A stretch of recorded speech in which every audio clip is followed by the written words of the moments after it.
பிரம்மா குரு விஷ்ணு குரு தேவோ மகேஸ்வரக குரு சாட்சாத் பரபிரம்மம் தஸ்மை ஸ்ரீ குருவே நமக. ஓம் ஸ்ரீ ராஜகணபதி ஐயனே போற்றி போற்றி. ஓம் ஸ்ரீ லோபாமுத்தரை சமேத ஸ்ரீ அகத்தியர் ஐயா போற்றி போற்றி. குரு அருள் ஆஸ்ட்ரோ முத்து உங்களோடு.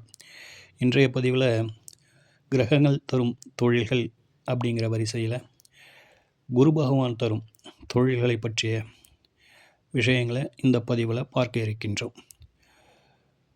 அதாவது குரு பகவான் தொழில் அப்படின்னு சொல்லிட்டு நாம் எடுத்துக்கிட்டோம் அப்படின்னாக்கா, அந்த செய்யும் தொழிலால் அல்லது வேலையால் 4 பேர் மதிப்பு கொடுக்கும் அளவிற்கு அந்த தொழிலோ உத்தியோகமோ இருக்கும் அப்படிங்கிறத பார்த்துக்கோங்க. அதனால் ஒரு கௌரவம் ஏற்படும். அந்த தொழில் ஒரு அடையாளத்தை கொடுக்கும் அப்படிங்கிறதையும் பார்த்துக்கோங்க. ஆக குரு பகவானின் தொழிலை பொறுத்தவரையிலும் ஓரளவுக்கு உயர்தரமான தொழிலாக இருக்கும் அப்படிங்கிறதையும் பார்த்துக்கோங்க. இப்போது குரு பகவான் தரும் தொழில்கள் அப்படின்ட்டு எழுதி ஒரு அண்டர்லைன் போட்டு கீழே கொடுக்குற இந்த தொழில்களை எழுதி வைத்து கொள்ளுங்கள். சரிங்களா? முதல்ல பேராசிரியர் அப்படின்ட்டு போட்டுங்க. அதாவது கல்லூரி விரிவுரையாளர்கள் அப்படின்ட்டுலாம் சொல்லுவோம் இல்லைங்களா? ஹெச்ஓடி அந்த மாதிரிலாம் சொல்லுவோம் இல்லைங்களா? அது போன்ற அமைப்பு. அதாவது ஆசிரியர் அப்படிங்கிறது ஒரு பள்ளிகளில் பாடம் எடுக்கும் ஆசிரியர். இது அதற்கும் அடுத்த நிலை அப்படிங்கிறத புரிஞ்சுக்கோங்க. சரிங்களா? இரண்டாவதாக நீதித்துறை சார்ந்த அனைத்தும்.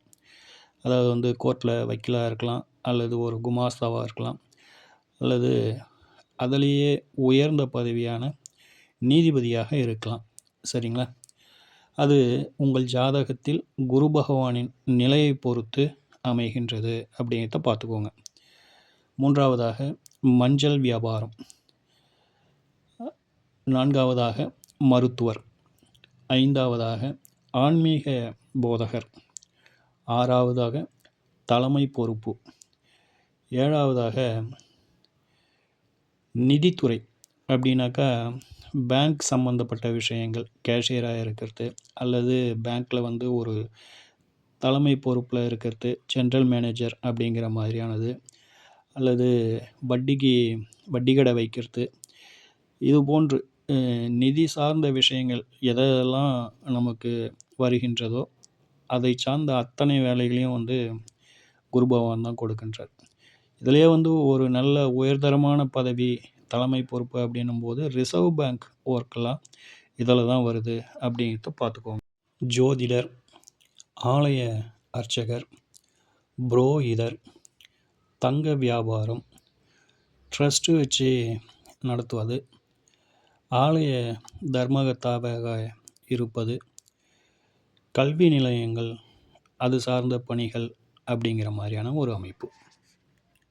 அடுத்ததாக ஆன்மீகம் சார்ந்த அனைத்து வகைகளிலும் இவங்க ஈடுபடுவாங்க. அதன் மூலம் வருமானம் செய்வார்கள் அப்படிங்கிற மாதிரியான அமைப்பு. இப்போது ஆன்மீகம் சார்ந்தது அப்படின்னாக்கா, ஒரு பூஜை பொருட்கள், பூஜா ஸ்டோர் வைக்கிறது, அந்த பூஜைகளுக்கு வேண்டிய, ஹோமங்களுக்கு வேண்டிய அந்த பொருட்களை விற்பனை செய்வது, ஆலயங்களுக்கு அருகில் ஒரு ஃபேன்சி ஸ்டோர் மாதிரி, அந்த கோவிலுக்கு எடுத்துகிட்டு போகிற மாதிரியான, அல்லது கோவிலேருந்து வெளில வரும்போது வாடிக்கையாளர்கள் வாங்கி செல்வது மாதிரியான ஒரு கடைகளை அமைத்து அதன் மூலம் ஒரு ஜீவனம் நடத்துவது அப்படிங்கிற மாதிரியான அமைப்பு.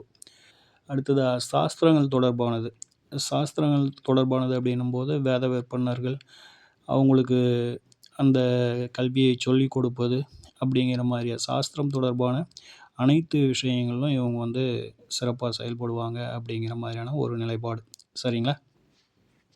ஓம் ஸ்ரீ ராஜகணபதி ஐயனின் அருளோடும், ஓம் ஸ்ரீ லோபாமுத்திரை சமேத ஸ்ரீ அகத்தியர் ஐயா அவர்களின் ஆசியோடும் அனைவருக்கும் வாழ்வில் நலமும் வளமும் கிடைக்கப்பெற்று ஆனந்தமும் மகிழ்ச்சியும் என்றென்றும் நிலைத்திருக்கட்டும். வாழ்க வளமுடன், வாழ்க பல்லாண்டு. மீண்டும் அடுத்த பதிவில் சந்திப்போம்.